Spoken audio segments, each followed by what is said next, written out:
Legend of the Northland poem की एक्सप्लेनेशन। This poem is written by Phoebe Cary. Phoebe Cary ने इसे लिखा है and it is a ballad. अब बैलेड क्या होता है? बैलेड एक टाइप ऑफ पोम होती है, एक तरह की पोम होती है जिसको कि शॉर्ट स्टेंजा के थ्रू नरेट किया जाता है। बैलेड एक तरीके से फोक कल्चर का पार्ट होती है। फोक कल्चर क्या होता है? फोक कल्चर में मतलब एक स्टोरी को दूसरी जनरेशन तक पास ऑन किया जाता है। एक किसी कहानी को लेके दूसरी कहानी तक पास किया जाता है। तो और ये पर्टिकुलर किसी एरिया की कहानी होती है। तो ये जो स्टोरी है a legend of the Northland, ये जो पोम में जो स्टोरी है वो किस एरिया की है? नॉर्थलैंड की, जो कि नॉर्थ पोल के पास में है।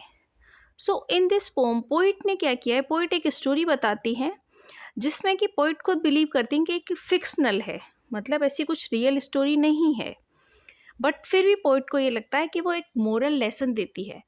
पोम क्या है? एक मोरल लेसन देती है। सो जनरल इंट्रोडक्शन अगर हम इसका पोम का देखें तो एक ओल्ड ग्रीडी वुमेन होती है, उसके पास सेंट पीटर आते हैं, केक मांगते हैं, बट वो उनको केक नहीं देती है and because of this Saint Peter क्या हो जाते हैं? नाराज़ हो जाते हैं और उसको कर्स दे देते हैं और उसको वुड पैकर में चेंज कर देते हैं। अब देखते हैं हम stanza wise explanation. Guys this pome consist of 16 stanza, जो कि 4 लाइन के स्टेंजा हैं, बट कन्वीनियंस के लिए मैंने इसको 2 स्टेंजा को एक में ही मर्ज कर दिया और उसी के अकॉर्डिंग एक्सप्लेनेशन करूँगी। First stanza and then next 4 lines next stanza का, उसी के अकॉर्डिंग आप समझिए। So first one, away away in the north land where the hours of the day are few and the nights are so long in winter that they can not sleep them through. तो first stanza में poet ने बताया वहाँ की climate condition, north land का जो area है वहाँ की क्लाइमेट कंडीशन होती है, वेदर कैसा होता है। तो पोइट क्या कहते हैं कि away away in the north land means in the region of north land where the hours of the day are very few. Poet क्या कहते हैं कि duration of the day is very less. जो दिन का समय है वो कैसा होता है? नॉर्थ रीजन में, नॉर्थ लैंड में कैसा होता है? बहुत ही कम होता है। अब कम क्यों होता है? Because the rays of the sun reach for a very less time, क्योंकि जो सन की रेज हैं, सूर्य की किरणें हैं, वो काफ़ी कम समय के लिए पहुंचती हैं वहाँ पर। And the nights are so long in winter that they can not sleep them through and the nights are so long in winter. In winter season the duration of the day is very less. दिन का समय छोटा होता है and the nights are very long. Nights long होती हैं और दिन डेज कैसे होते हैं? शॉर्ट होते हैं। तो पोइट क्या कहते हैं कि the duration of the day, the duration of the night is so long they can not sleep them through. The duration of the night is so long, जो रात का समय है वो कैसा होता है? बहुत लंबा होता है। And people can not sleep them through, कि लोग इतनी देर तक वहाँ सो नहीं सकते, क्योंकि लोग जब अपने बेड पे जाते हैं और सोते हैं और वापस जब उठते हैं थोड़े कई घंटे सोने के बाद में, तब भी वो नाइट ख़त्म नहीं होती। That they can not sleep them through, कि लोग इतनी देर तक नहीं सो सकते। तो पोइट ने एक तरीके से यहाँ क्या एम्फेसाइज किया है कि नाइट्स आर वेरी लॉन्ग, रात बहुत लंबी होती है। Next stanza, where they harness the swift reindeer to the sledges when it snows and the children look like bears cubs in their funny furry clothes. Word meaning देख लेते हैं। Swift means होता है फास्ट, तीव्र। Reindeer animal होता है। Harness का means होता है tie. And sledges type of vehicle होते हैं जो कि कोल्ड रीजन्स में चलते हैं, जहाँ लोग उनकी ट्रेवलिंग के लिए या फिर लोड कैरी करने के लिए यूज करते हैं कोल्ड रीजन्स में। तो where they harness the swift reindeer to the sledges when it snows. Poet यहाँ क्या कहते हैं कि people in the northland experience very cold weather. Northland में ठंड बहुत ज़्यादा पड़ती है, तो लोगों को ठंड भी काफ़ी लगती है, because the land always covered with snow, क्योंकि लैंड हमेशा किससे कवर रहती है? स्नो से, बर्फ से ढकी रहती है, तो लोगों को वहाँ पे ठंड भी लगती है। So people tied their swift reindeer to the sledges. लोग क्या करते हैं कि स्विफ्ट रेनडियर्स को, तेज रेनडियर्स को किससे बांध देते हैं? स्लेजेस से बांध देते हैं जब बारिश होती है। Sledges tie their reindeer to the sledges during the snowfall for travelling, कि जब उनको एक प्लेस से दूसरे प्लेस पे जाना होता है या उनको सामान लेके जाना होता है, तो उसके लिए वो क्या करते हैं? रेनडियर्स को स्लेज से बांध देते हैं। आगे पोइट कहते हैं and the children look like bears cubs in their funny furry cloth. आगे पोइट ने यहाँ बताया है कि बच्चे जब ठंड पड़ती है तो कैसे क्लोथ्स पहनते हैं, वार्म क्लोथ पहनते हैं, तो फर टाइप के। अब जो जिन क्लोथ्स में फर होता है तो वो वार्मथ ज़्यादा देते हैं, थोड़ी गर्मी देते हैं। तो पोइट कहते हैं कि and the children look like bears cub, क्योंकि बच्चे फरी क्लोथ्स पहनते हैं और उसमें वो बड़े ही फनी लगते हैं। तो कैसे लगते हैं, एक तरीके से भालू के बच्चे जैसे। भालू को आपने देखा है, बेयर पे क्या होते हैं, फर होता है। तो बच्चे भी जब इस तरह के कपड़े पहनते हैं तो वो कैसे लगते हैं, बेयर के बच्चे जैसे लगते हैं, मतलब भालू के बच्चे जैसे लगते हैं और एकदम से फनी लगते हैं। Let's see the poetic devices. Poetic devices यहाँ पे देखते हैं हम। देखिए सिमली कौन सी पोएटिक डिवाइस होती है, जहाँ के एक चीज़ का कंपैरिजन दूसरे से किया जाता है। तो यहाँ like bears cub, children look like bears cub, तो यहाँ किसका यूज़ हुआ है, सिमली का यूज़ हुआ है, और एक रिपीटिशन फनी फरी क्लोज में रिपीटिशन का यूज़ हुआ है। Second stanza, they tell them a curious story, I don't believe this true and yet you may learn a lesson if I tell the tale to you. First see the word meaning. Curious means is tense. tis old English में use किया जाता है for this के लिए ही use किया जाता है tis का. So according to the poet, they tell them a curious story. The people of Northland tell her an interesting story. Poet कहते हैं, पोइट के अकॉर्डिंग कि वहाँ के नॉर्थलैंड के जो लोग हैं वो उन्हें क्यूरियस, एक स्ट्रेंज सी, कुछ अजीब सी स्टोरी सुनाते हैं। I don't believe this true. Poet क्या कहते हैं, the poet knows that the story is not real. पोइट को ऐसा लगता है कि स्टोरी रियल नहीं है। And yet you may learn a lesson, but poet क्या कहती है, but it does have a moral lesson. Poet को ऐसा लगता है कि स्टोरी रियल नहीं है, काल्पनिक है, एक फिक्शनल स्टोरी है, बट फिर भी ये भी लगता है कि एक मोरल लेसन देती है। If I tell the tale to you and this is why she is willing to narrate the story to us, और इसीलिए पोइट ये स्टोरी नरेट करती है, क्योंकि उनको, पोइट को क्या लगता है कि एक मोरल लेसन देती है। Once when the good Saint Peter lived in the world below and walked about it preaching, just as he did, you know. According to her, long ago there was a saint named Saint Peter. Poet क्या कहते हैं कि once when the good Saint Peter, के एक बहुत time पहले की बात है जब एक गुड अच्छे सेंट थे, संत थे, उनका नेम था Saint Peter. Lived in the world below, कहाँ रहते थे, who lived on the earth, earth पे ही रहते थे। And walked about it preaching and wandered here and there, मतलब वो इधर अर्थ पे रहते थे और वो इधर उधर घूमते थे। क्या घूमकर क्या करते थे, उपदेश देते। संत लोगों को आपने देखा है, वो इधर उधर घूमते रहते हैं और अपने उपदेश, एक मोरल लेसन्स देते रहते हैं पब्लिक को। Just as he did, you know. आगे पोइट क्या कहते हैं, and he used to preaching his message to the world. तो सेंट पीटर इधर उधर घूमते थे और पूरी दुनिया को अपने मैसेज देते, अपने कुछ प्रीचिंग्स देते थे, उपदेश देते थे। Let's see the poetic devices. Poetic devices में हम राइम स्कीम कहेंगे, तो राइम स्कीम सारी पोम में ABCD है। सेकंड स्टेंजा का पोइटिक डिवाइस देते हैं, यहाँ पे है एपोस्ट्रोफी का यूज हुआ है। अब एपोस्ट्रोफी कौन सी डिवाइस होती है, एपोस्ट्रोफी होती है कि जब कोई पर्सन मौजूद नहीं है बट वहाँ का उसके बारे में कुछ ना कुछ कहा गया है, जो उस पर्सन को एड्रेस किया है। A person who is not present in the poem, poem में प्रेजेंट नहीं है बट उसको एड्रेस किया गया है। तो यहाँ इस लाइन में हम देखेंगे and yet you may learn a lesson if I tell the tale to you. तो यहाँ पे पोइट ने किसका यूज़ किया है, यू। अब यू यहाँ किसके लिए यूज़ किया गया है, किसी को पर्टिकुलराइज, यहाँ पे किसी का नेम मेंशन नहीं है, तो एज ए कॉमन। तो यहाँ ये कौन सा डिवाइस है, apostrophe. Stanza third, he came to the door of a cottage in travelling round the earth where a little woman was making cakes and baking them on the hearth. किसकी बात हो रही है यहाँ पर, सेंट पीटर की बात हो रही है। Means while travelling on the land he came to the door of a cottage while he was travelling on the land. जब वो धरती पर घूम रहे थे तो वहाँ कहाँ पहुँचते हैं, वो एक घर के दरवाजे पर पहुंचते हैं। Where a little woman was making cakes and baking them on the hearth. जब वो दरवाजे पर पहुंचते हैं तो वो कहाँ क्या देखते हैं? In which a little woman was making cake. एक छोटी औरत क्या बना रही थी? केक बना रही थी and was baking them on the fireplace. उनको fireplace पर मीन्स चूल्हे पर पका रही थी. And being faint and fasting, for the day was almost done, he asked her from her store of cakes to give him a single one. And being faint, faint means he was faint, he was feeling fatigue. उन्हें weakness महसूस हो रही थी because उनका fast था, उन्हें कमजोरी आ रही थी.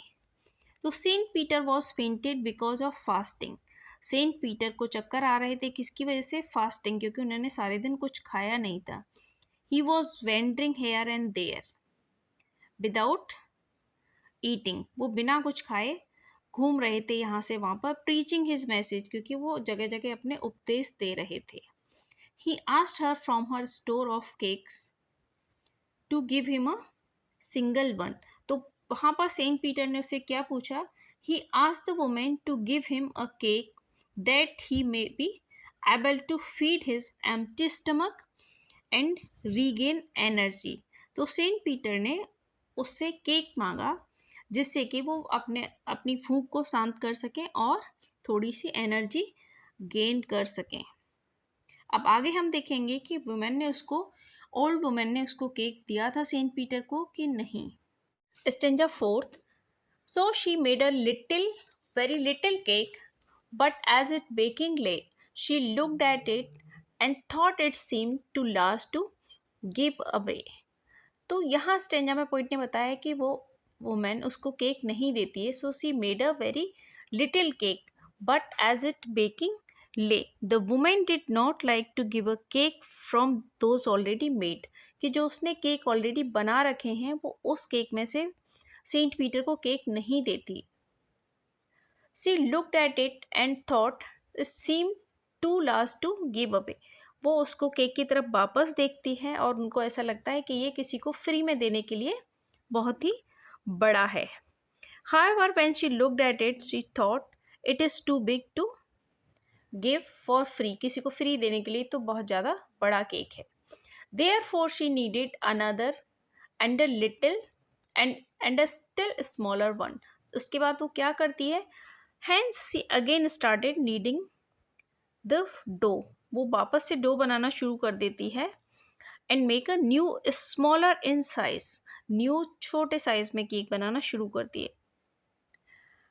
As large, but it looked when she turned it over as large as the first had done. But जब उसको टर्न करके देखती है, but again it looked too big to give. लेकिन जब उसको पलटती है, उसको देखती है फिर से, तो वो कैसा लगता है?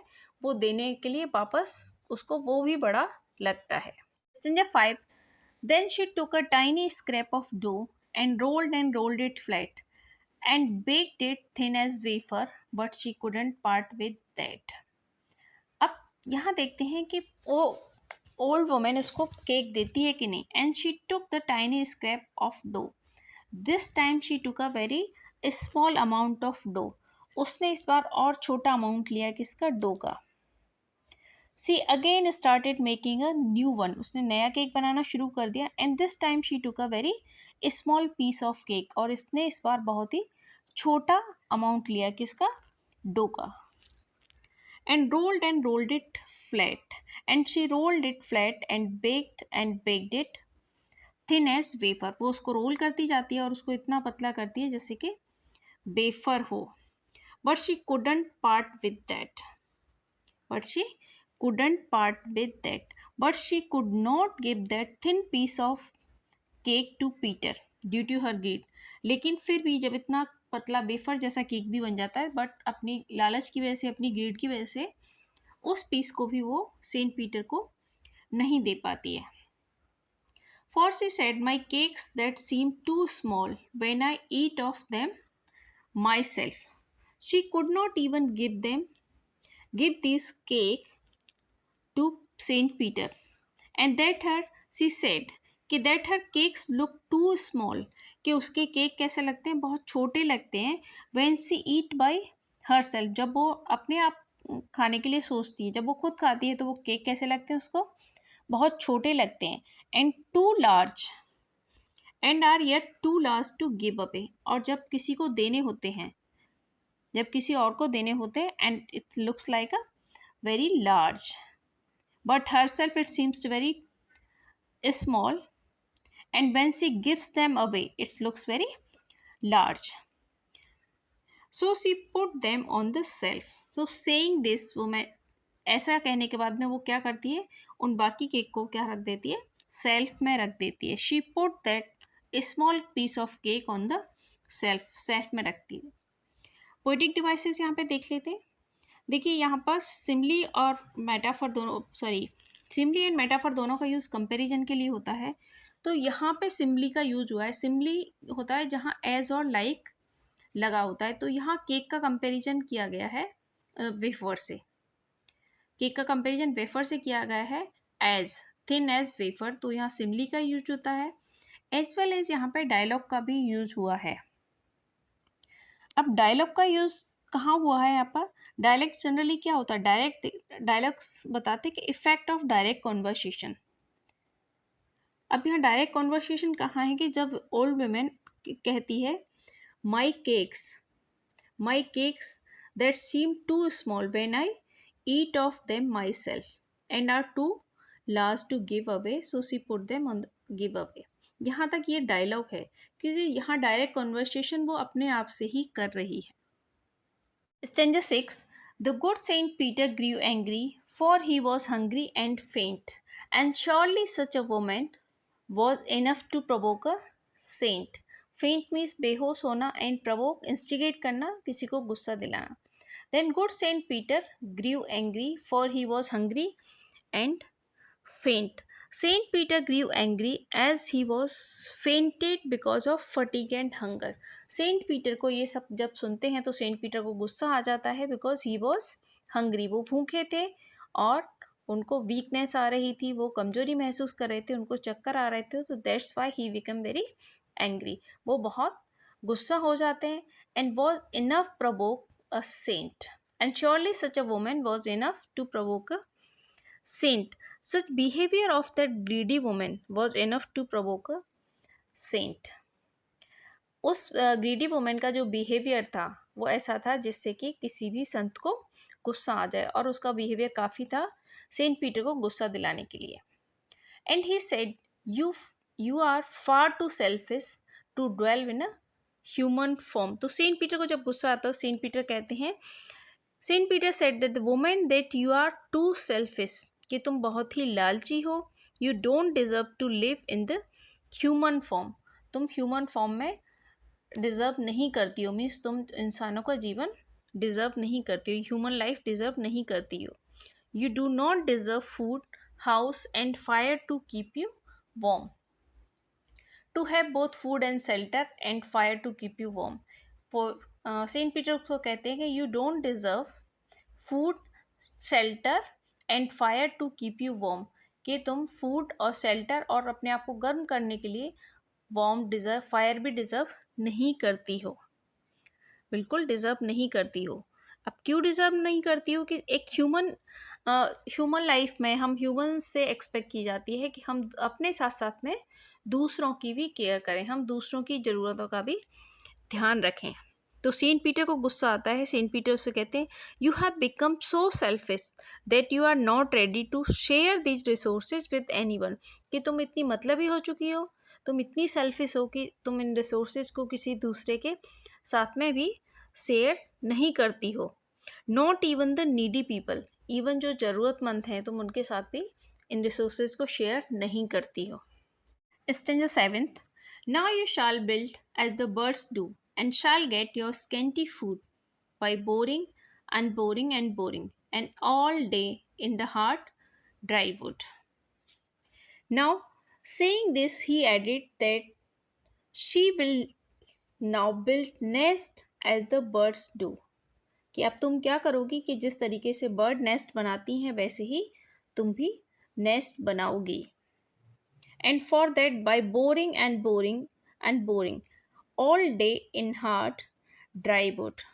आगे सेंट पीटर ने कहा, क्या कहा कि तुम बर्ड जैसे बर्ड मेहनत करती है वैसे ही तुम भी मेहनत करोगी और तुम अपना नेस्ट बनाओगी as the birds do and get very little food. Scanty means होता है लिटिल, कम मात्रा में, and will get very little food for which she will have to struggle hard every day in the dry would.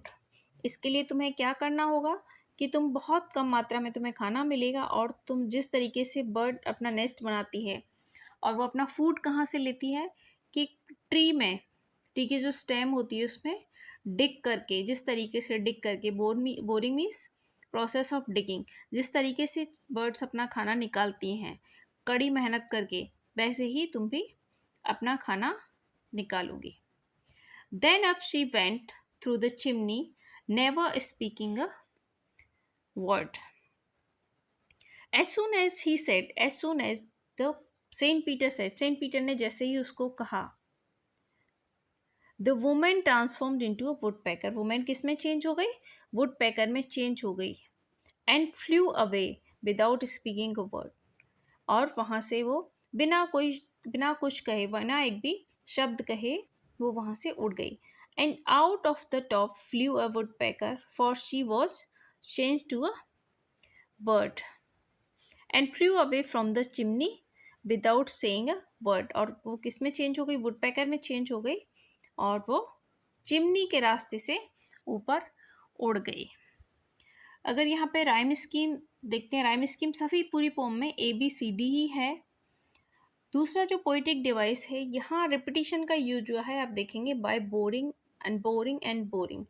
तो किसी चीज़ पे emphasis, repetition का use होता है जब पोइट किसी चीज़ पर जोर देना चाहते हैं, एम्फेसिस डालना चाहते हैं, वहाँ रिपीटिशन का यूज होता है. तो यहाँ boring and boring means digging के थ्रू. तो यहाँ एम्फेसाइज किया है कि जो डिगिंग का प्रोसेस है उसको एम्फेसाइज किया है, इसीलिए यहाँ पर रिपीटिशन का यूज किया है. Next stanza. She had a scarlet cap on her head, and that was left the same. But all the rest of her clothes were burnt black as coal in the flame. इस stanza में poet ने कि जब वो old women किस में, would पैकर में change हो जाती है, बर्ड में चेंज हो जाती है, तो वो किस तरीके से दिखती है वो बताया है. She had a scarlet, scarlet means red, cap on her head. Now as she had changed or transformed into a bird, so she had a red colored cap on her head. अब उसके सिर पे क्या है? Red colour की cap है उसके head पर. But all the rest of her clothes were burnt, and her clothes got burnt and became black as coal in the fire flames. और उसके जो कपड़े हैं वो किस में चेंज हो गए? जलकर ब्लैक कलर में, जैसे कोल होता है, कोयला होता है, वैसे फायर उसमें चेंज हो गए हैं. Black as the coal in the flame. And every country school boy has seen her in the wood where she lives in the trees till this very day, boring and boring for food. According to the poet, every school boy of the country, कि उस country का हर school का बच्चा, every schoolboy of the country saw her in the forest, and every country schoolboy has saw her in the forest, कि हर किसी बच्चे ने उसको फॉरेस्ट में देखा है. where she lives in the trees till this very day, where she is still living on the trees, वो अभी तक उन ट्रीज पे रह रही है. and struggling for food, boring and boring, वो फूड के लिए अभी तक स्ट्रगल कर रही है. so guys, with this I come to an end of the poem. Poem पसंद आता है then please write in comment section में लिखिए कि आपको पोम कैसी लगी. And guys please press the bell icon, आप बेल आइकन को प्रेस कीजिए जिससे कि आपको सारे नोटिफिकेशन मिलते रहें. Till then have a great day. Thank you.